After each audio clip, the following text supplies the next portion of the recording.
Welcome back, everybody. I'm Ariyana Love, your host, with the Liberty Beacon and OpTV. That's Occupy Palestine TV. This broadcast will be published on both channels. We have today Ivana Maria, who is my colleague, and we have a new show called Exposing the Agenda. We have two special guests with us today, Mathew and Murdoch. And they are Murdoch is founder of Don't Comply, Feed the Need in Texas, and Mathew is doing PR for those two organizations. Together, they started Don't Comply. No. Oh, I think I'm getting this wrong. Well, you guys can clarify this. We're still getting to know each other. Yeah, the Open Carry Movement. The Open Carry Movement, thank you. And for the past 6 years, they've been doing search and rescue. And they were present during Hurricane Harvey in Texas, rescuing people, being incredible heroes, which they will tell us more about. Ivana, I've done an extensive investigation into the Hurricane Harvey and other natural disasters, supposed natural disasters, which we've been having lately. And we're going to do a series of broadcasts in the near future to cover all of this information. But right now, we have Mathew and Murdoch, who are here to confirm some very disturbing reports that they witnessed firsthand while they were doing their jobs. So you guys want to tell us a little more about who you are and what you do? Yeah, we're with don'tcomply.com and Come and Take It Texas, a couple of activism groups here in Texas that have kind of been at the forefront of a lot of the actual action that's taken place. We really have focused on gun rights most recently, as well as going to be our 5th annual Feed the Need event, where we provide winter clothes and food for the homeless.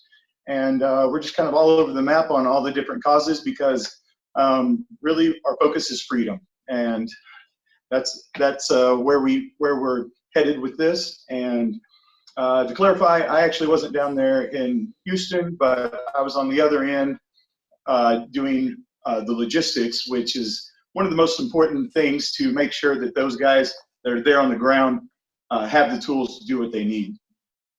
Mm-hmm. And Mathew, you want to tell us a little more about yourself? Yeah, I'm a freedom lover. I want life to flow in the best way possible for everybody. I hooked up with don'tcomply.com 5 or 6 years ago now and became their PR director. And we've been involved in the Open Carry movement. We've been involved in just about everything we can put our hands on to change the world. We see a lot of things that we don't like that are going on, and we are top researchers, activists. We've been put in lots of situations. We put ourselves in lots of situations because we see people doing things the wrong way, And when disaster hit in Texas, we were there to make sure that all of the situations we've seen happen, from things like Hurricane Katrina and other bad situations, weren't happening to our neighbors here in the area that we live in. It's been it's hard sometimes, but we want to affect the world in a way and show people what's happening. We believe in servant leadership, and we believe that if we actually go out there and do that, then people will see how it's supposed to be done and they'll follow. We really do. We're not looking for followers. We're looking for other leaders. We're hoping to create the inspiration for other people to go out there and do these things as well. So that's kind of why we get out there and we walk our talk, so that it's evident that it can be done, and a lot of times we're clearing that path to make it easier for people to do these things. And it's much needed right now. It's much needed right now because I'm sorry. Go ahead, Ivana. It's interesting. When I spoke to Mathew, he you know, he started doing his search and rescue, you know, hands-on, but then he realized that what he was witnessing and seeing was not what was being portrayed in the mainstream media. So not only did he start his, you know, the search and rescue aspect of the hands-on, but also he became a citizen journalist where he was journaling, going live on video, showing, you know, real time what was really happening. And I think that's really important. But also, Mathew, you know, I think it's important to talk about your research and all the studying you've done on continuity government programs like FEMA, Homeland Security, because I think when our audience hears, you know, your in-depth knowledge of the systems and processes that our government goes through to maintain power and control, I think it's really important to hear that, because that's what made you really effective when you were on the ground at Hurricane Harvey. Yeah, when I went down to Hurricane Harvey, I was coming in from a trip I took to California and realized that there was a hurricane hitting Texas. And for years, I've been doing my own personal YouTube channel where I've talked about continuity of government. I've talked about how these things are set up in place to ensure that the people who are in control maintain their control even in a natural disaster. And that's what continuity of government is. That's the reason why Homeland Security was set up after 9/11 and why TSA was put into place. It's a theatrical deal where these other human beings, they look at what they've been told to do on a piece of paper, and that piece of paper tells them to hold on to their grasp of power, even hurting people in the community while doing so. And when I went down to Hurricane Harvey, I did go down there to meet up with the search and rescue. But in all honesty, I went down there to identify the continuity of government and where that was being used to actually hurt people. That's why we were effective in a lot of ways and bringing help to people. And I called Murdoch up when I was down at Hurricane Harvey. What did I tell you? I said, I think I just got busted. I was using humanitarian aid ships to put militia on boats to put them into neighborhoods to help Texans out and make sure that they weren't being taken over, because they were releasing floodgates on dams. They were flooding neighborhoods. They weren't telling people to get out of those neighborhoods, which meant people were drowning. And then you had people that were there that were private contractors, and you had the people there using their continuity of government to lock the streets down, to lock these people into these flooded neighborhoods. Mm-hmm. And it was important to identify how that was happening, being in full knowledge of how they try and control those situations, whether they're stealing supplies from people who are actually trying to put those supplies in people's hands, or locking down roads, or locking down these neighborhoods. And I think I told one of you on the phone, I still have recordings from our Zello apps where we were using modern technology to be in better contact with one another than even the law enforcement was. And there's several situations where people were like, oh, we came up and there's a road closed sign. There's a blockade here. And I was like, okay, so what you do is you kick that effing gate over and you drive your truck in there and you drive your boat in there and then you go do it. Uh-huh. Like, I don't want to hear can't. I want to hear I can't. I want to hear let's do it. You know? Yeah. I want to give the viewer. Sorry. Go ahead, Murdoch. When the government wants to shut down public areas and parks that supposedly are owned by the people, we go and take their signs down and open them back up, because we chain their gates to a truck and we drive off with their gates. I want to give the because it's not about whatever rule or law is in place when it's unjust and unconstitutional. When you're talking about a person's life and people that need to be rescued, it was a real issue. Everybody was doing just fine with all of the rescue measures until the government came in there a couple days later, and they immediately started blocking roads and cutting off supply chains and That was some of the logistics that we had to kind of work around, is keep track of where all the roadblocks were so that we could get all of the supplies around them and still get them there. Because, when government shows up, the red tapes just pretty much locks everything in place. And those were the very disturbing things that I discovered. The fact that when the feds and FEMA showed up, they blockaded the roads. They didn't let journalists in. They didn't let supplies in. In fact, they confiscated supplies, out-of-state donations, food and other supplies, and put them into warehouses, and didn't allow those things to reach the people.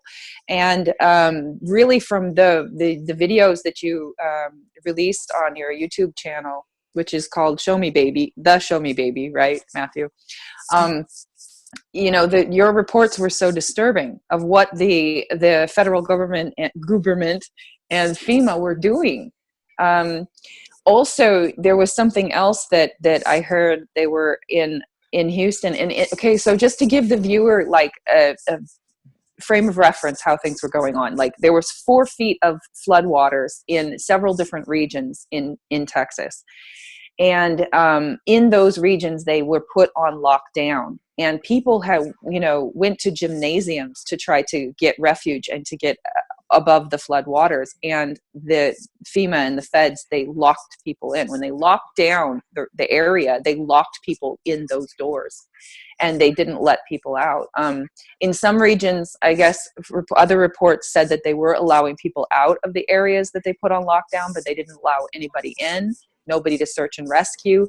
And then when they released said they were going to release, when they released the levees, basically, everybody, there's so many reports that they intentionally released the dams and flooded areas that were already flooded. They didn't evacuate people. They didn't warn people. As you said, you guys got information. You can, corroborate this, but you got information that they were going to blow to the dam, release the dams, and yet the people didn't hear this until many hours, all day, until the evening at 10 o'clock at night, an hour before they actually released the dams. And they said it was just a blip on the local TV where they said that they were going to, slowly release the dams, and they didn't. They flooded the areas. So maybe you can, talk a little more about that. Yeah, this was a very big disaster. It hit the entire coast of Texas, from the very south to the very north. And to give perspective of how big Texas is, it takes at least 8 hours to drive the coast. So one of the first days that I was there, I hooked up with the Cajun Navy and the other guys there, and they were doing some major rescues and search and rescue. Like I said, I'm disclosing the fact that I was there to find out what was being done wrong. I was down there to expose the things that I already know that FEMA and Homeland Security and those people do to actually, their control hurts people, right? So at one point in time, I found myself with a detective from the state police in my vehicle who were out hunting looters and people that were out there doing bad things. And I hunting then went people. to the mall. Were those the words you used? No, they were hunting people. Yes, that's exactly what I'm saying. Yeah. And because I had put myself in a position to be there in that situation, I found myself at the area where FEMA was setting up their emergency management station at a mall. And, like I said, I find myself there because I've studied this stuff for a long time. I purposely found myself there. And at noon on one day, I was told that they were going to blow the Addicks Dam, and that they actually had big trucks there with rock in them. They were prepared to use I-10 as the new levee as they blew this dam. Now, I understand that when there's lots of water and you get 25 inches of water in one day, that dams are going to be overwhelmed and they're going to have to do something to them. But we know in Katrina that they actually used explosives to blow those levees. And so being as this was Texas, this was the first spot. This was the first of 3 dams that I even was involved with putting this information out on. And I was told while I was at this location that FEMA was going to blow these dams. I saw ATF, FBI, Secret Service, DEA, everybody federal was there, hands on deck, doing what was doing.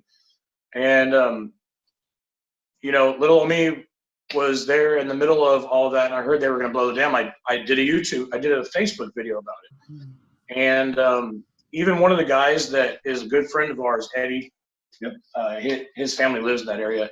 Yeah. He left to go take care of his parents because of the information that we heard.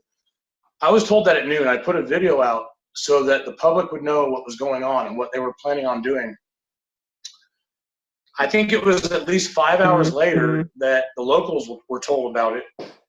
And some of them didn't even get the information. It was like a 3-second blip on the news. And it was supposed to be released at like 1 in the morning. They ended up releasing the water at 10 o'clock at night. And they opened the gates at 100%. They didn't even release the water slowly. They just flooded that entire area. And people had to be rescued because of that situation. Now,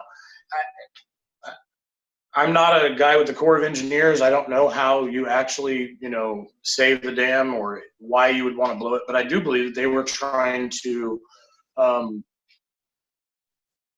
think they were trying to do property damage. And I think that they were trying to put people out. And, these are neighborhoods where at first they told them not to evacuate. Then they basically shut down and blocked all the roads so they couldn't evacuate when they wanted to.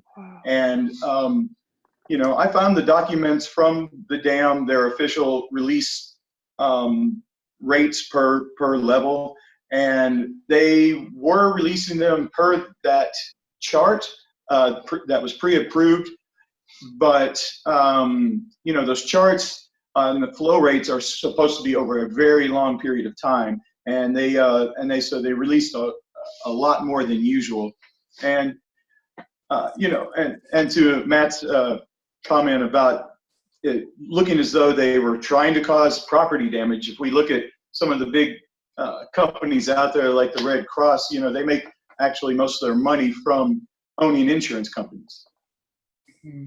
I think it's important to note, upon speaking with you earlier, that the city granted the development in these high flood regions, and those were the regions that were targeted because many of those areas are lower income. Can you elaborate a little bit on that?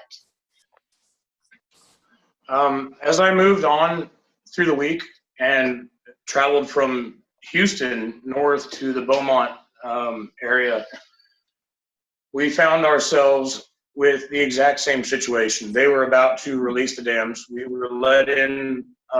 The guy who actually helped us get past all of the security and all the road checkpoints was a member of the State Department. And he was very clear that he was there helping us get past all of the roadblocks, but he was not there trying to direct us. And when we were told they were going to release another dam and they were going to flood another area, the very areas that were being flooded then around the Beaumont Port Arthur area were going into some of the worst neighborhoods. And these are people in government who probably use racism and stuff to control, like in our media right now, with what they're trying to do with people. But in all actuality, they don't care about these lower income areas. I directly got in touch with several of the black churches there and made sure that we were putting water there. Like, it's hard to explain, but in these situations, the first 72 hours of a desperate situation are the worst. People, they lose their minds. It becomes like the purge. If you don't have water or food or gasoline, paper money doesn't matter for any reason. And And then these people who do have control are the continuity of government, and they have the control of the supplies. They have the control of what is actually going to people's hands, who's actually traveling on the roads. They actually tried to take all of your supplies at one point. Yeah. But we were Talk about that. We were armed to the teeth. Yeah, that's really important for our viewers to hear. When you were when you had the private contractors, FEMA, FBI, they try to unarm you guys and take your supplies. Can you share that? Yes. So we were able to funnel the supplies down to Mathew, who had set up a supply center, a triage, hospital, and everything in one location. We were able to get everything headed there. We were able to get gasoline down there, and food and water, and refuel the Cajun Navy and get them back in out there rescuing people. And when all the supplies showed up, I guess Matt can tell you about what happened then. There's definitely in those situation players who were feeding off of the people. They were stealing their supplies. They were there, and I don't know what their agenda was in all actuality, but they did try to take our supplies from us. At one point in time, one of them tried to take my pistol off my side. Now, if you look at the fact that this guy right here is the guy who started the open carry movement in Texas, and I'm the PR director with Come and Take It Texas. We have done a lot to ensure the Second Amendment rights of Texans, and it's grown also into the United States. We directly have had people from Obama's White House against us coming down here and being activists against us on that level. And so when they started trying to tell people they were going to arrest people for having guns in Texas, I said, the hell you are. I stood there and I talked to them, the police, the feds, and everybody else, and I said, I can see that you don't like the fact that I have 100 armed militia people here with us, but the first person you arrest and you go and put one of us in that flooded jail, I'm going to make sure that 2,000 more Texans come down here with their guns, and you're going to fail at what you do. See, in Katrina, and this is why the Cajun Navy was involved in this situation in Texas. They were hunting people in Katrina. They were killing people. They were shooting them. I'm working on documentation for that to release to the community, but people are scared about releasing documentation and things that are actually written down. These stories that we hear from that are the truth. That's why the Cajun Navy was in Texas, because they had dealt with that during Katrina over in Louisiana. And they knew that the help was needed here. And so those heroes came there with their boats, and they helped out their neighbors, the Texans. And there was a whole group of people that stood right up with them. And when we talked to the feds, we stopped a gun confiscation. That's exactly what happened. They were ready to arrest people and go into their homes and take their guns, but to hell with that shit. Sorry, I'm trying to. You're good. Trust me, we're going to stop them from disarming the Texans, and that's exactly the purpose we were there for, was to seek out the people who are trying to control and try to take over. In my mind, there's a civil war going on in America right now with the deep state and with a lot of people trying to keep control. And I'm completely against that. I want the people in Texas to keep their guns. I want them to keep their homes. I want them to have water and food, and not let these people control them politically to take us over in our land. And evidently that's crazy and heroic, but I don't really think so. I think it's just normal and what real men should be doing. Yeah, it's just the minimum of what everyone should be doing. If everybody just did that much, this world would be a lot better place to live in. And late last year, I had released a report that I did on the federalization of the police. And it kind of sums up that whole continuity of government and how they're basically taking away the sovereignty and the rights of even the states and the local governments, and doing the exact opposite of what we should be doing, which is strengthening those smaller, more local community governments, because those are the people that also have to live with those rules, and they're a little more responsible to the people. Well, I'm, speaking about that, I'm not sure if you, I'm sure you actually do know, but there's a city, Dickinson, Texas, which is like 30 miles, I believe, southeast of Houston. In order for any of those victims of Hurricane Harvey to receive aid, they had to sign basically a pledge not to boycott Israel before they saw a single penny. Did you know that or hear about that? I've heard something about that, and I think it's ridiculous. I don't think that any man should have to post his allegiance to anybody. That's not about freedom. Even the political stuff that's happening with football and everything else right now, I could care less about the political stuff that's being done with that or football, but no man should have to bow to anybody else. Mm-hmm. That was the secret of America, right? Yeah. We were supposed to be sovereign here. We were supposed to be kings of our own castles. We were not supposed to bow to a king or a queen or any system. And the people who are up there in Gooberment are supposed to be our servants. I use the word Gooberment because it's something I've done for a long time. I love using little quips like that. But Latin, I believe, Goobermente is literally the term for those who wish to control. Mm-hmm. And that's not the exact translation. You all can go look that up. Mm-hmm. I hope I make people think when I say things like that. But to have to pledge allegiance to somebody to get help, mm-hmm. like really, I mean, how about we just go and deliver water to them so that they can drink? Mm-hmm. Why do I need to assert my allegiance to anybody to live? That's not being a free man. Yep. Mm-hmm. There was one report.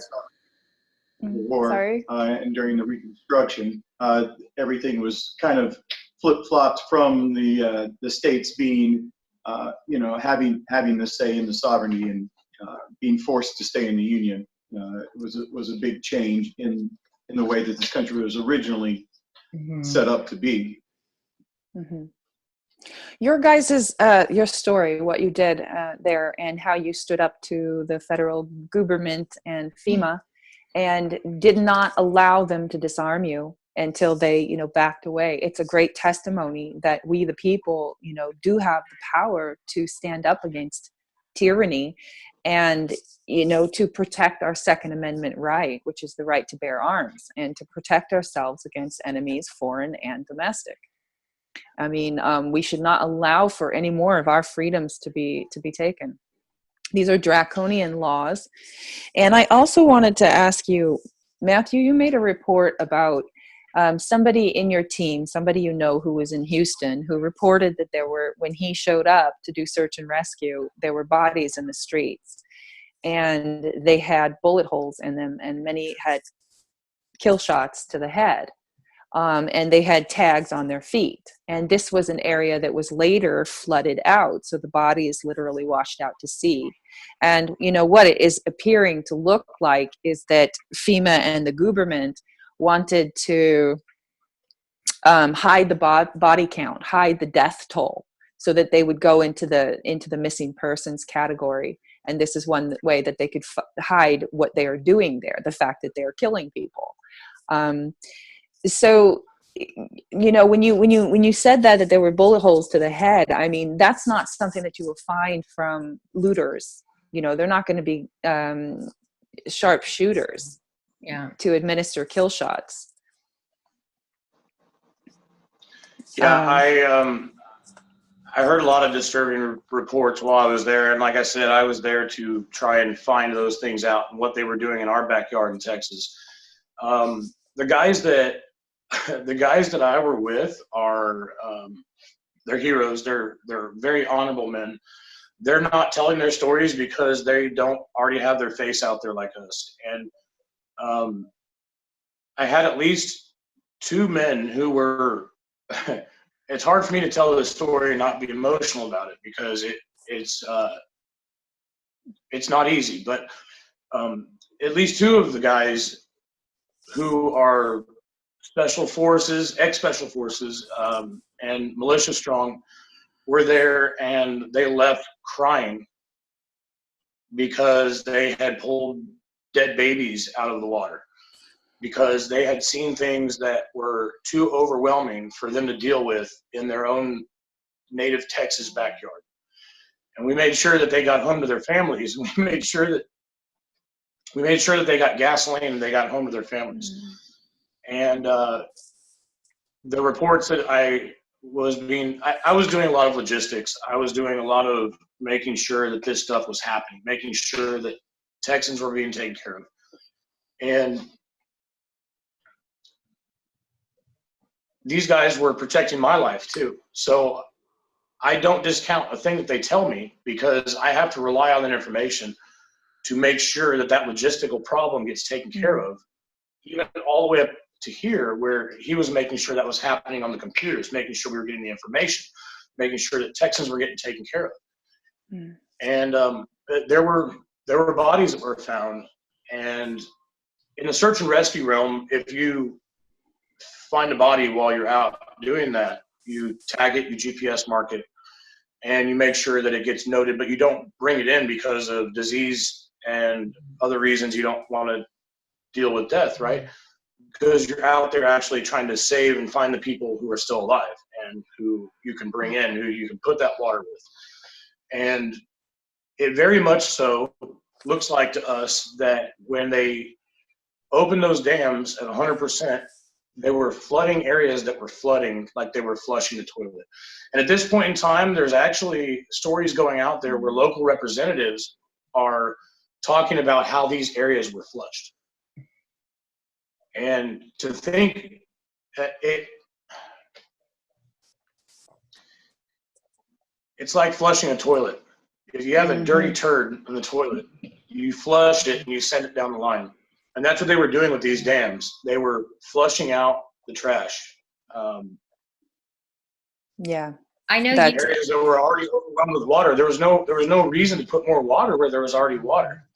You know, they were flushing those areas. Matthew, and to not warn the people to evacuate. So right. I remember you saying that you came across a letter from an admiral, you know, in the military, stating basically that he was very much aware that this was going to happen, and they were going to purposely target these lower income neighborhoods and, like you said, flush them out. Do you think this is a form of population control by the deep state? Yeah, I think at a certain level that Agenda 21 definitely comes into play in this situation. And Agenda 21 is all about returning the world back to its natural state and making sure that everybody goes to the city centers where they can be controlled with, you know, all the modern 1984 systems. It's one reason why we use the interwebs and cameras to be able to have these conversations and to fight back against it. I'm working on getting my hands on information that goes all the way back to Hurricane Katrina that has been signed by very top people. These are documents that are just in somebody's portfolio, and if I can get that out, it's going to probably expose the fact that they flooded the 9th Ward on purpose to cleanse the area for the property. And I guarantee you that's exactly what was going on in Texas, and why we were there to try and stop that situation, or at least pull people out. Like, if we know that that's what they did during Katrina, and they're now doing it in our backyard in Texas, like, we're gonna make sure there's boats there. We're gonna make sure there's guns there. We're gonna make sure that there's militia there, because if you want to make war in our backyard, the Texans are gonna do something about it. I really think it's beneficial to really, as far as the gentrification that they've been really pushing in these low-income areas, to do that and flush it out, because it lowers the property value. They can come in and buy it up rather cheap, and then make some nice homes on it and make a lot of money. We see it here as they move the homeless shelter camps around to lower the property values. They buy it up and then they kick them off. They let them stay there just long enough, and then they push them out and then build up a really nice place there. You know, it's all kind of insider trading. This isn't just the only thing that we do to try and help our local communities, and we don't make money off of don'tcomply.com. We're just trying to change the world in a certain way. And one of the things we've been doing for the last 5 years is feed the need. We found out that they were making it illegal to help homeless people in Dallas. They were forcing them to stay in certain camps, right? And this year alone, after we've been dealing with this situation for 4 or 5 years, I found out that they're purposely doing this and purposely moving them to certain areas of town to lower the property value so people can come in and make contracts and make money off of these poor homeless people. So, I mean, some of them are addicts, some of them, some of them mental issues, some of them are just thrown out on the street and have nothing. Last year we found a guy who had stage 5 cancer and was walking around with 1 foot with his wheelchair. We were actually able to use the interwebs to get a hold of his family and put them in contact with somebody. But the city and politicians are using these people to make money and to make contracts. And so we've been going down there for 5 years, and we're about to do it again here in Dallas. The detectives meet us, the code enforcement meet us. They tell us what we're doing is illegal, and we tell them we don't care. Stop us. I've got an AK-47 on my side. So I'm going to go ahead and make sure these people have tents and sleeping bags for the winter so they don't die while you're running them around for your property values and stuff. And we've had the detectives in Dallas tell us that, you know, our pictures hang on the walls in the police department, and they know who we are. And we're like, yeah, great. Cool. Glad you know who we are. There's probably like strings connected to all these other people that we know on the wall and everything. But I'm sorry. You know, the homeless feed that's illegal that we go down and do, you know, completely armed with our AKs and whatever we have. The gun confiscations that were stopped down in Houston by men that were armed is you start to see a little trend here about rights that are asserted with the means to actually defend them get respected, and that's kind of why we focused and ended up focusing on gun rights for so long, is because all of these other rights are dominoes, and when you take away that Second Amendment, the rest can fall with no means to stop it. I think the last time that we did an unarmed deal was the JFK 50th anniversary in downtown Dallas. Homeland Security had the sheriff's department attack us with about 50 sheriff's deputies. And we all got into fist fights and stuff. Nobody got arrested because we fought back. And that was the last day that we ever did any sort of event unarmed. And ever since, we've armed ourselves. And this is why I think the establishment is fighting back against firearms, is we've not had any problems once we armed ourselves. And we go and we do these events, we talk to people, we try to be gentlemen, and we try to say, hello, Mr. Law Enforcement Officer, how are you today? And they look at you, and then now they respect you because you're armed just like they are. Yeah. It's a really strange thing in these situations like the JFK where they physically pushed everybody. Don't scare our viewers, Matthew. You're funny. You know, the police didn't use their words. They physically pushed everybody down the block and at that JFK 50th anniversary event. And, you know, this crazy thing happens whenever you show up armed to these events and you assert your rights is it's not fist fights. It's not gun fights. It doesn't turn into the Wild West. What happens is the police and the authority figures stop for a second. They open their mouths and they use their words, and conversation happens. And you're able to actually discuss what issue there is. Like, oh, excuse me, sir, we need you to come over here so that we can get some traffic through here that's backing up, or whatever the situation is. But they stop just treating every situation like they're a hammer and you're a nail because you're both hammers. You know, I really believe that the Second Amendment was a unalienable right or inalienable right, something you're not supposed to lean upon. And it was defined for us as a people because I never hear anybody else explain it this way, but this is the way that I think about it. If we have the right to bear our arms, we are not being bound as a slave. We're not having our wrists tied in enslavement. We're able to, touch other people. We're able to pick up a plowshare. We're able to hug our loved ones. We're also able to pick up that inanimate object that is a weapon to defend all of those things, that I can work, that I can plow, that I can love my family. Because I now have that position, like he said, that puts you on a certain level as another man. Those shiny badges don't grant special rights. It's just what those people believe in, and that's what they're trying to put out into the world. But us as a people, being free men, should remember that as we protect ourselves and our communities, that we can actually stand on that level ground with them. And now we as a people are forcing them to have a conversation with us because we're just as well armed as they are. Yeah. That's where your freedom actually comes from. Yeah, and that's what they don't want. And that's why they've started a lot more intensity, anti-gun propaganda. Well, they're creating a lot of false flags for the anti. If I have to, we'll make our own guns, just like right here. And if you look at history, I mean, we can, if you look at during Nazi Germany, right before Hitler started rounding up people and putting them into camps, what did they do? They disarmed them. They took away their guns. They confiscated the guns. Same thing happened in China. Same thing happened. I mean, it's history repeating itself.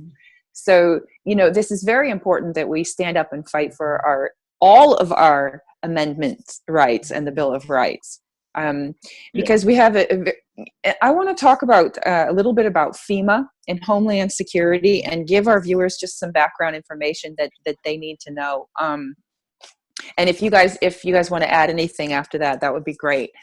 During 9/11, let's see, Homeland Security was established during 9/11. Michael Chertoff was head of Homeland Security at the time. He is a dual national with Israel. He's a spook, a spy, an Israeli,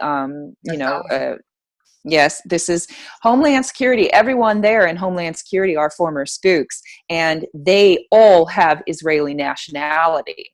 So and Homeland Security basically created FEMA, and in the case of a national emergency, Homeland Security kicks in and takes precedence over the federal government.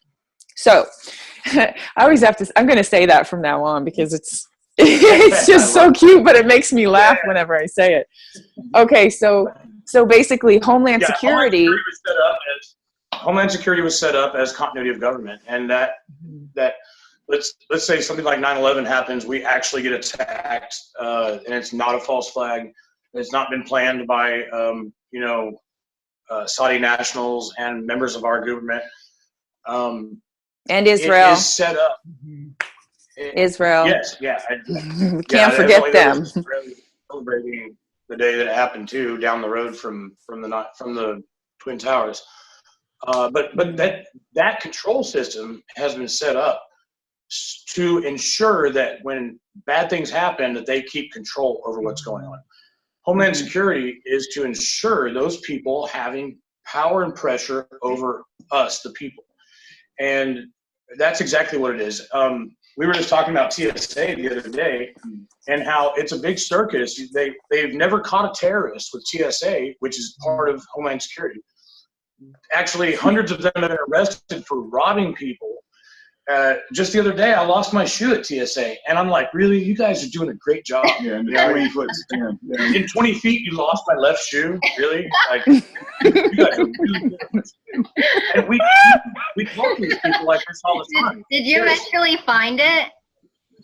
Yeah. That's not the the continuity of government documents are a really good way to really understand the end goal or the goal of these agencies. When you look at NASA and these other useless organizations that are out there that they don't even have a space program going on, like what are they for?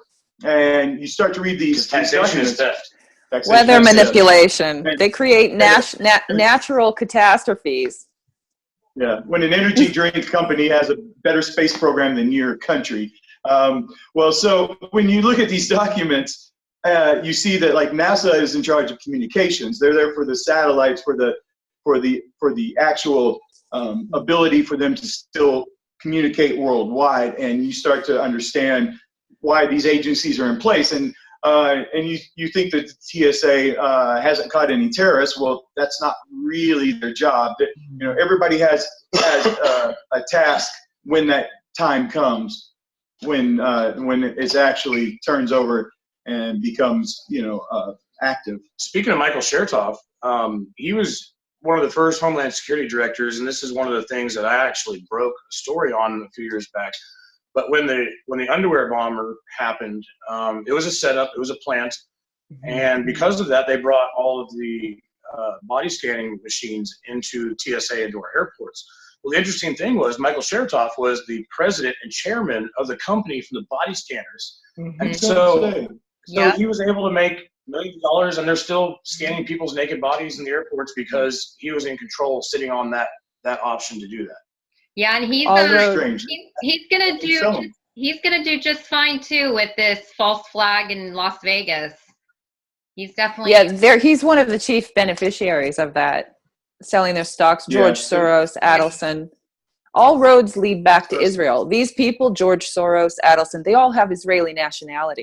These are treasonous traitors within our Gooberment, and they need to be restrained by their necks, face trial. One of the states just outlawed bump stocks with a life in prison for having possession. And, these are people that have no concept of what they're even talking about. They don't know what that even means when it's nothing but a adjustable stock with a piece broken off of it that it can slide. And you can make your own. We've got 3D printers now. Because something's in a particular shape and an inanimate object that you can find yourself being kidnapped and locked in a cage for the rest of your life is a sure sign that we are under a quite a different government than what we were told this land of the free was supposed to be about. Absolutely. What I think is going on with that right now is if they are able to actually ban bump stocks, then what they're doing is they're actually going to be banning semi-automatics, because bump shooting is actually a method of shooting. It's not actually it's not an actual device. Yeah, you got to understand, it's just a piece of plastic they're trying to ban. But if they actually start banning bumping, that's going to be banning the ability to use a semi-automatic it's getting there, or whatever. But on the level of things where we do planning, me and this guy had just gotten so sick of things that were happening that we like to sit around and drink beer and have fun. And occasionally we'll be like, freedom. Hey, I'm mad about that. Why don't we go do this? They're like, let's plan something crazy. Like we planned a fake mass shooting at University of Texas a couple years ago, and got the police department involved, and all the media showed up. And why don't you talk about that? Talk about that a little bit, Matthew. We actually pulled it off. We went and met with the whole world's media. I was on Fox News that morning with Tucker Carlson, and we went down. We talked to a few of the cops. They had their whole police department watching us, and then we just left. And then, like 2 blocks over, we pulled off our fake mass shooting after telling them all we were going to do that. Like, you can't even control this stuff. They had a bunch of protesters there that were going to make a lot of noise and make it to where our message couldn't get out, and that it would just be drowned out. They were shaking phallic. Right. So there was no point in doing it in front of that, because that wouldn't be came to do. And we wanted to really kind of stress the issues of this whole campus carry and why they should be allowed to be armed, and why the police chief Acevedo, whatever the hell his name is, pretty hands. He's got pretty hands. He does. He testified that he would rather have a girl raped than her have an object to defend herself, because she might get shot by it. Wow. So they on a political level, they were testifying in the Senate that girls should just go ahead and be raped instead of carrying a gun and protecting themselves. And so that's why we went and we hammered down this situation to say, no, anybody can pull this off. We'll pull it off in front of you.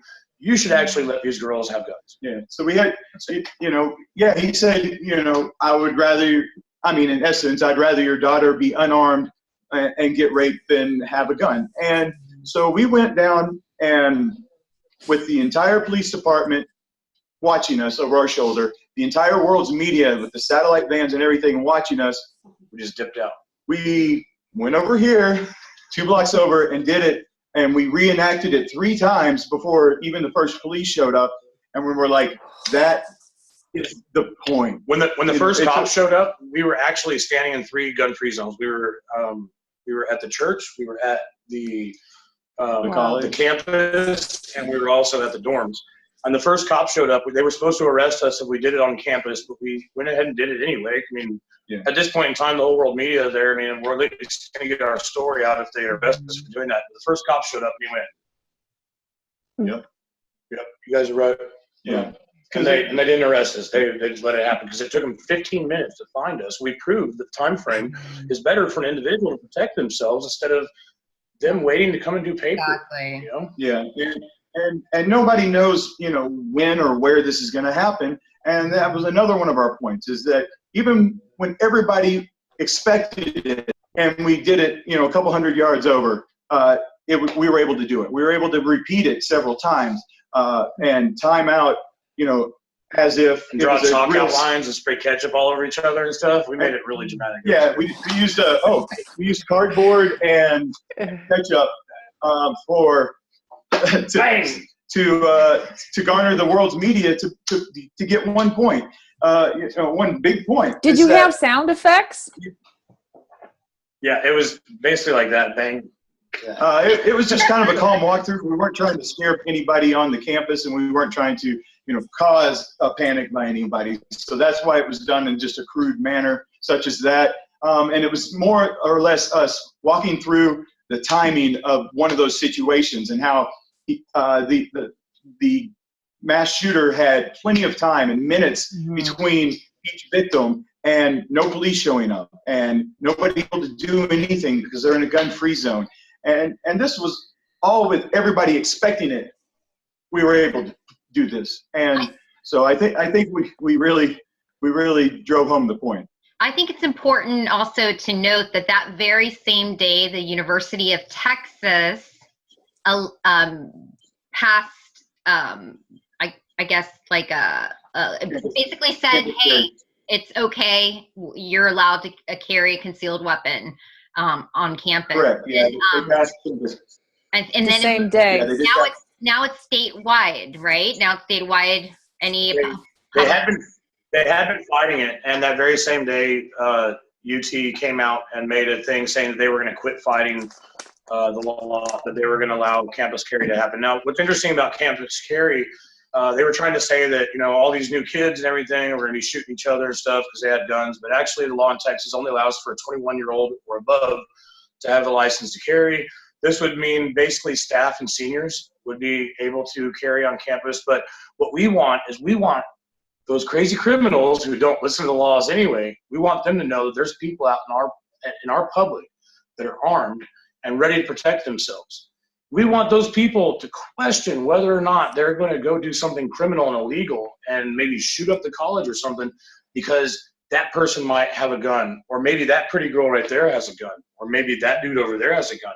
And now they don't know, which actually allows for us to live in an area without as much crime as some other places like Chicago. Yeah, we had to do that in a park where the police wanted people to leave their guns at homes, and more muggings happened, and someone got murdered with a hatchet, and it just got to the point of where we came out and did an open carry walk there to say, no, more people need to have guns. Everybody needs to bring them.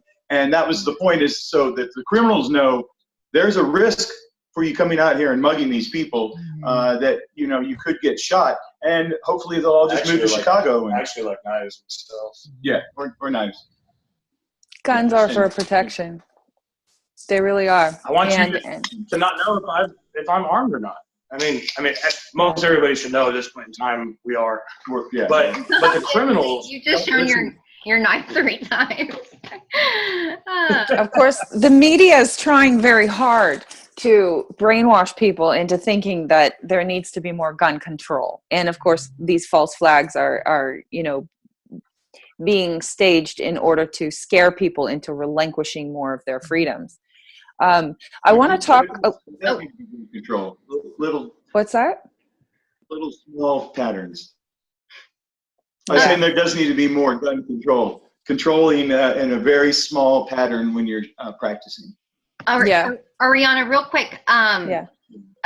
Mathew, I know you said, I think it's important to get this out. I know you said that one of your counterparts or one of your team members, they were out in Puerto Rico for Hurricane Maria, and prior to the hurricane hitting, they were going around the island confiscating guns. Am I correct? Do you know much? They did an official gun confiscation in Puerto Rico, and that's one thing. You know, I went down there to definitely be involved with the search and rescue, but that's one of the main things that I was watching for when I went down to Hurricane Harvey. And we stopped that here in Texas, thankfully. And, you know, a lot of the law enforcement across Texas have had to deal with learning about our rights because we have surrounded their police departments and we've forced them to have to learn that here. So luckily we were able to stop that here in Texas, but in Puerto Rico, they disarmed the people. And now when they've not had water, they've not had electricity, they've not had anything because it destroyed their land. How now are you supposed to protect yourself when there's wild animals out there, and that includes people like FEMA, that are out to be predators on the people? That means people getting robbed. Cash money doesn't matter in that situation. Like, money's not going to do anything for you. You need water, you need food, you need gasoline. And these predators, they come in there trying to take those things from you, the last things that actually keep you alive. So when I do videos saying that they're killing people down on the Texas coast, that's exactly what they were doing. They were taking people's water. They were trying to take their firearms. That's the control. If you have all of the resources, you have the control. They were doing that also. I came across a report. There's organizations that were trying to ship supplies to Puerto Rico, and they were stopped. They were not allowed to leave the airport by FEMA. So the sad thing is Puerto Rico is an island. It's really hard for people to get there. But I know that some of the people that were very much involved in the Cajun Navy, the people who we were dealing with, the militia that we were dealing with, putting people armed in these certain areas, they actually went to Florida also in the week following Harvey because there was another hurricane that went there. And the only reason they weren't in Puerto Rico, the only reason why we couldn't do anything there is it's an island and it was locked down and it was under control. But I guarantee you that there's been a lot of murder and death there because of the fact people weren't able to get there and stop that. But in Florida, I know very much so. Some of my friends went there and helped stop some of those things there too. I wish I was able to go. I just wasn't. Yeah, I would like to give a deep, sincere thank you to all of the people that did come down and help out in Texas, though. When I was on the radio trying to organize everybody and get them where they were most needed, it was just an outpouring of people with boats and people just coming to help. Just, we're here, where do you need us? And I mean, it was just 15 boats, 20 boats, you know, just person after person flooding. And we had people from all over the country, from Florida and wherever, coming down to help out. And that really just helped me, and you know, have faith in humanity once again, that people do understand community and they are wanting to build that up. Really, we're nobody, but if you stand with me, I'll fight with you. We think you guys are just amazing. You know, I think you guys are. I definitely would love to be around you guys in an emergency. Yeah, that's for sure. You guys are planting seeds, helping humanity, and you guys are just setting an example, being leaders. I mean, we need leaders now that know what to do in these situations. Sure. I also want to mention one more thing that for the viewers I think is very important about Walmart. Walmart was rounding people up and taking them to their facilities in these trucks. Now, what I saw on news reports is that these trucks had no windows. It was very bizarre, you know. Anyway, a little background information on Walmart. Walmart is owned by Sam Walton, and Sam Walton was head of security for the internment camps that were on U.S. soil during World War II. These were the concentration camps that held the Japanese, and he also set up the distribution system for gathering these people. So a lot of people know that Walmart has been shutting their stores down all across the country, and basically now they're using them for disaster relief centers. Now you're working together with FEMA, also Red Cross. Red Cross and FEMA, Red Cross was going into shelters. Now it's illegal to be homeless, right? The Red Cross was going into shelters with the local police, and they were forcibly evicting. And this was the word that the media used. They were evicting people from the shelters. Well, what does an eviction do? It causes you to be homeless. So there's no mentality by the FEMA and the federal government that that people are innocent victims.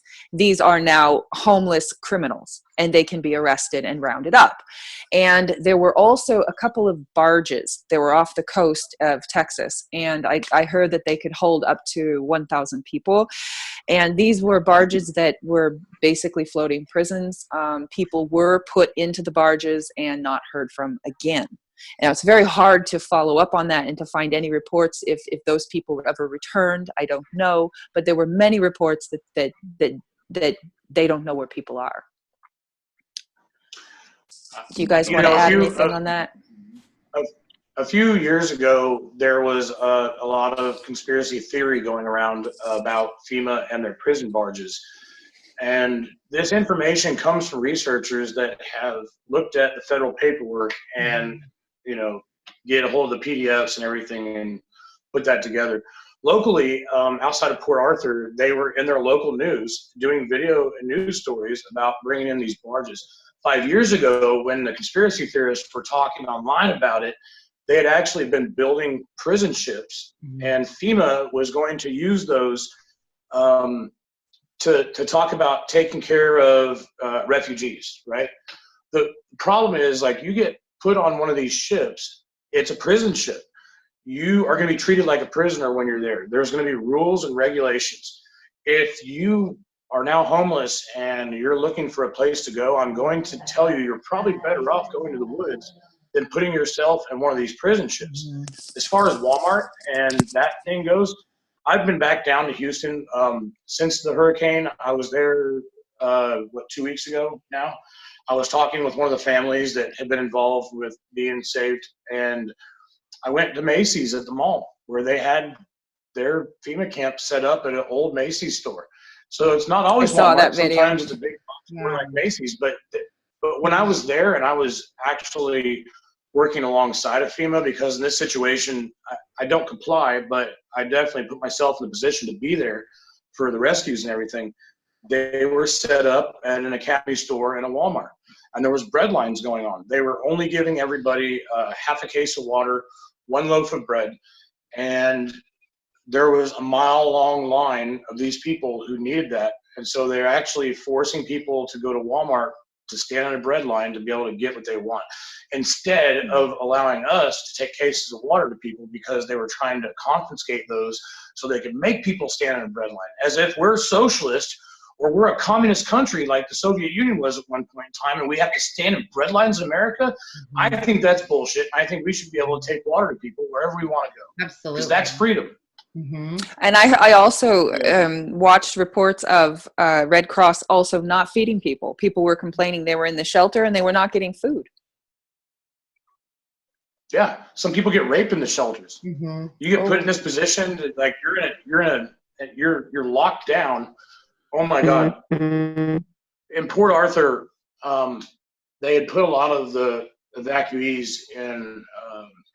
It was Thomas Jefferson High School. Yeah, the high school. And I sent a team of militia security over to the high school because they had been locked in there, and it was flooding, and they were having to get it. There's a New York Times article where it shows the picture of them up on the bleachers because it was flooding all their cots and everything. So if you really go to these shelters in these situations, they might lock you in there even if it's being flooded. You have to climb your way up the bleachers and make sure that you stay out of the water and you don't drown. The issue was the government actually put them all in there. They locked several hundred people in a gymnasium over there at that Thomas Jefferson School, and let's go keep the doors open. There was nobody that was organizing or taking control because they left. So it was really I had got some phone calls from a few of the people that we knew that spotted this about the time it was about to break down into complete bedlam, and I was able to get a hold of Matt. They got a security detail over there to keep it under control and keep things from getting bad. But this is the kind of situations that the government puts people in when you give up, self-responsibility, and you expect someone else to take care of you. You don't know how that's going to work out, and a lot of times it's just by some government employee that does not have your welfare interest in heart. And the reason the media doesn't talk about this stuff, and the reason the politicians don't talk about it, because they know if the people actually knew this kind of information, they would be out of their job. I mean, they try to keep everything nice, and that's why we were making fun earlier that somebody had pretty hands. They try to have pretty hands. They're not real men. They're not real women who actually get their hands dirty, who actually take care of things. They try to keep their pretty hands so they can keep control over all these people and all this money that's coming in. That we get taxed to death now, and taxation is theft. So they can have their pretty hands. When it comes to the media, how did the media do in covering this? They were saying that they were going out with law enforcement and saving everybody with their boats. But if you talk to anybody in Houston, if you talk to anybody down around Beaumont, Port Arthur, and these areas where this stuff was going on, they were stopping their cars and letting us drive around them. They were waving at us. They were honking their horns. The people that live in those areas know what happened. And the media is lying to everybody. The media is saying that they were going in and saving people with helicopters. The only reason they put that story out there was because those old people were in that nursing home for 2 days and water up to their necks.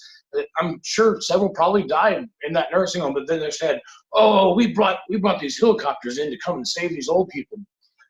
That's not what's going on. They were locking down the roads. They were flooding the neighborhoods. They were doing everything. The Red Cross and everybody was pulling a bunch of shenanigans and making themselves look important. And really what they were doing, their control was hurting people and murdering. It was murdering people. Yeah. That's exactly what happened.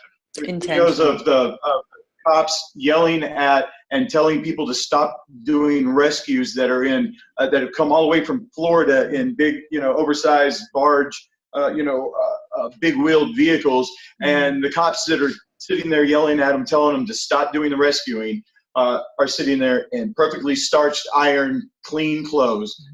And they obviously have not been part of the rescue. All they're doing is hindering it. And he had pretty hands. He did have very pretty hands. And every time they got involved, all they did was hinder the rescue operations. That happened also in the Florida Keys. Our Ariyana and I have a good friend that does search and rescue. And when her and her team got to the Keys, the military and local authorities said that no one was allowed to do search and rescue. And they had to sit and wait for 3 days. And because of those 3 days, a lot of people drowned, a lot of people died. So, yeah. So these things are being done intentional. Yeah. I mean, we're not, it's pretty clear now. I want to mention one more thing about the media. I think that Agenda 21 is a very real thing where this is being done intentionally. The problem is down on a lower level in the Gooberment, because there are a bunch of controllers. They are doing what they're told. They're just doing their job, which we know from Nuremberg, from the trials after the Nazis, that just doing your job is not actually an excuse. And I want to continue to drive home that these people just doing their job is not an excuse to allow your fellow man to go in a position where you are going to die, or you're going to be kept from the saving grace of freedom that will give you the chance to live. The scrutiny really needs to come down on these organizations like the Red Cross that are out there allowing these things to happen and actually making money off of it. They make about $2 billion a year from insurance companies and their blood banks.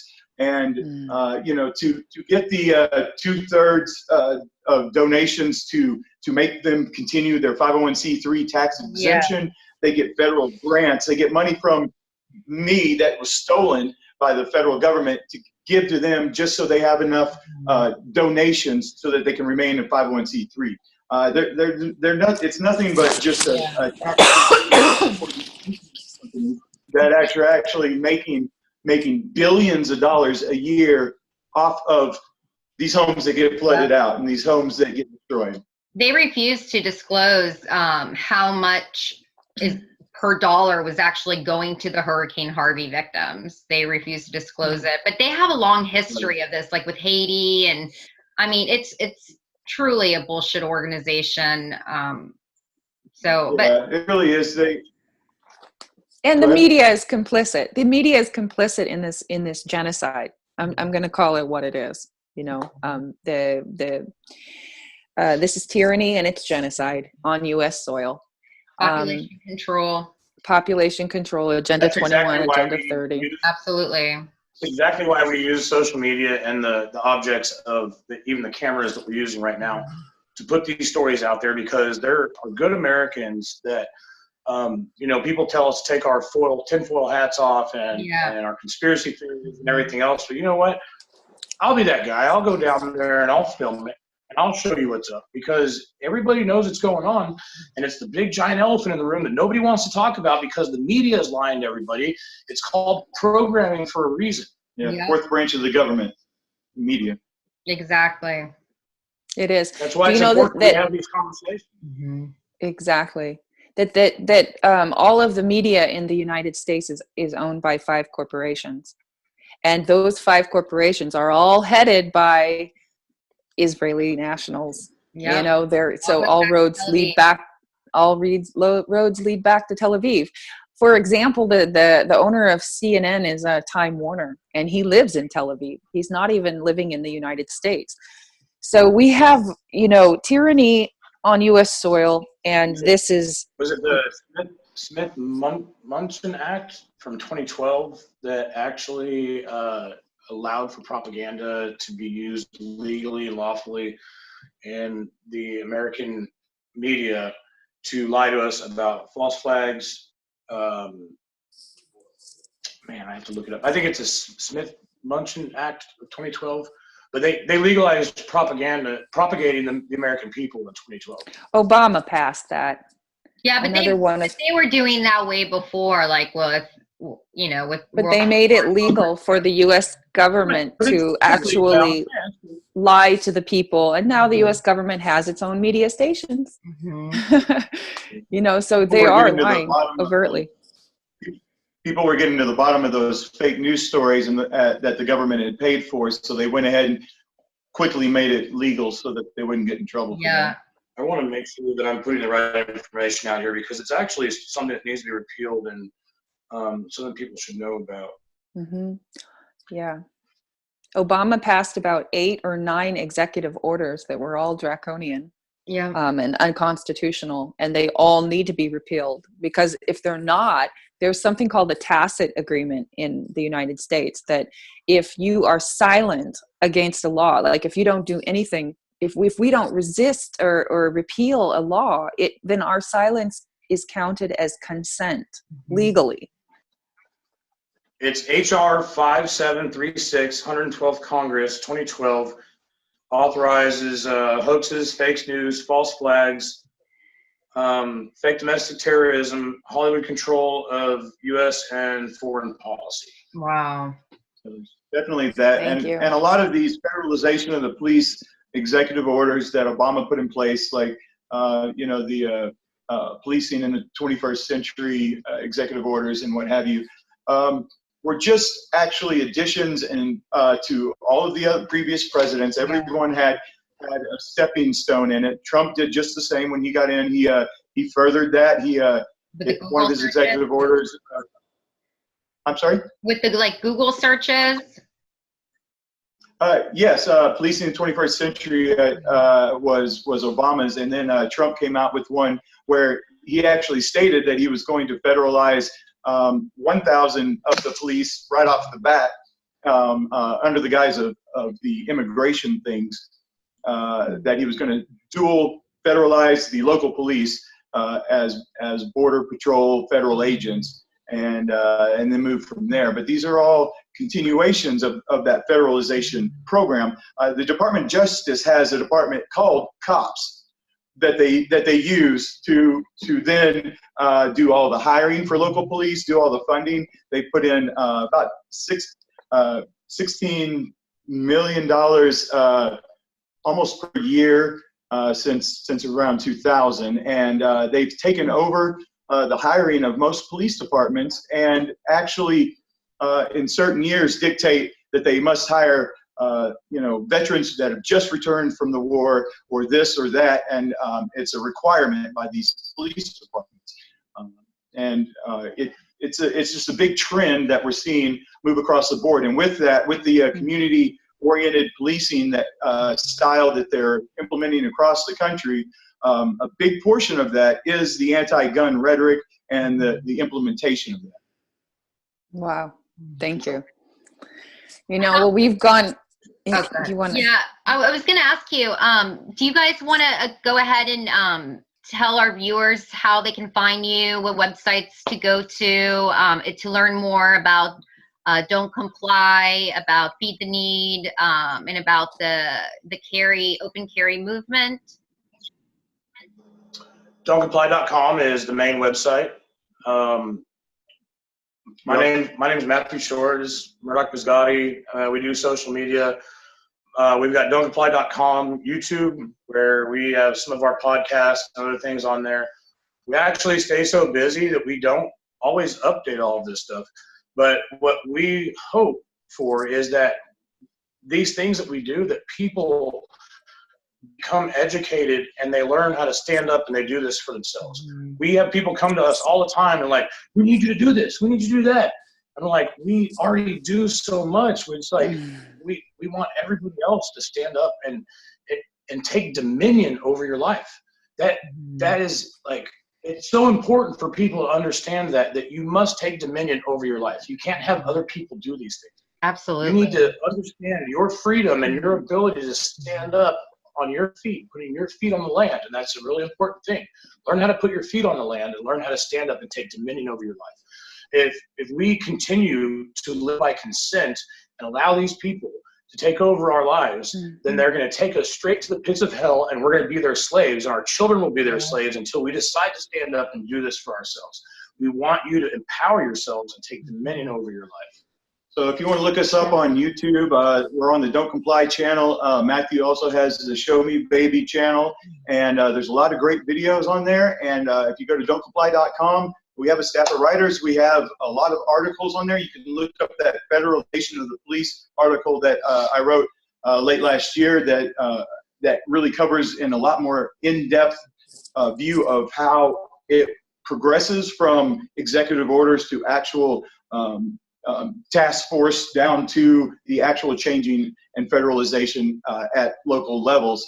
There's a lot of great information on there. Check it out. And Feed the Need, our 5th annual one. I hope everyone starts the same thing in their own neighborhoods, in their own communities. We want to make sure that that we warm the bellies and the backs of the homeless that are out there as winter comes in, as it gets cold. We don't want people just freezing to death on our streets. So take care of your own community. You can affect the people around you the greatest. So get out there and be the change that you want to see. Awesome. Okay, thank you both for your time and for coming on and sharing like this, sharing your story, which is very powerful. I think that we can expect to see more and more of these so-called natural disasters. Ivana and I are going to cover more on the California fires in upcoming broadcasts, and also talk about the Las Vegas shooting and how they all tie in together. Also, they tie in together to these supposed natural disasters that we've been having. But I think we can expect more and more. And yeah.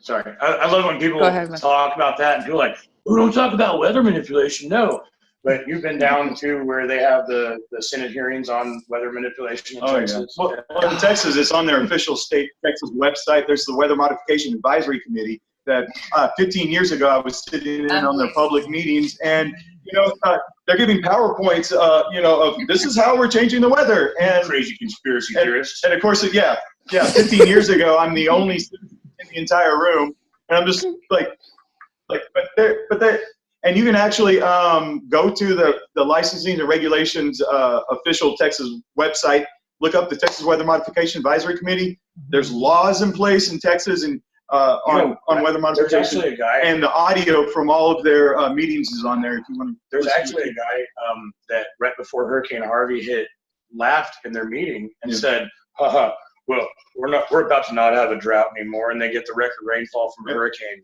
over and put us in a position of doing what we were doing. That rainfall was not normal. That's what people reported. Yeah. Sorry, go ahead. And they show you on that website, the official state of Texas website, what counties have paid for the rain mitigation or sleet or whatever. It happens in every state. The ski resorts in Colorado pay to have nice fluffy snow dropped on their ski resorts. It's a very beneficial thing if you're a rich county to have all the raindrop of the, I mean, there's only X amount of moisture in the air, but you can get it to drop where you want it to. And, people wonder why we're having these droughts in areas and excessive rain in others. And, I mean, you can go and look at whatever active programs they're doing. There probably hasn't been one day in Texas history in the last 15 years that there hasn't been at least one, Piper assessment in the air doing weather modification. Wow. They're playing God. I was researching this. I wasn't going to get into it in this broadcast, but I think it's great that it came out. NASA, there's a base in Mississippi, and NASA actually is doing, they're able to produce clouds. This was, a reporter went out there and this aired on a news channel.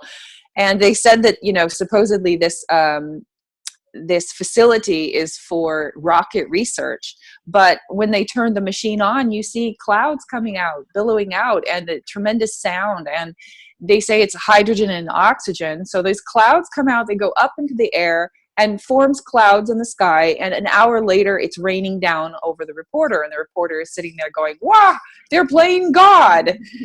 So the evidence is there. It's in front of us. I think people really need to stop being naive. And when there is another disaster like this, don't go into FEMA camps. No. They might kill you. In control all the way from weather down to what roads are locking down and then what prison you're allowed to go into. You got to understand these people are not God. They're not gods. They're not my God, and they're not. They're Nazis. Mm-hmm. And that's what they're supremacists. Absolutely. Yeah, and people need to realize that we can't be trusting our Gooberment anymore. We have to step up and a bunch of goobers. We have to step up and be leaders and claim our rights and believe in that. And you guys are a testimony to the power of the power of the people. Power of the people. Mm-hmm, yeah, absolutely. So thank you guys so much.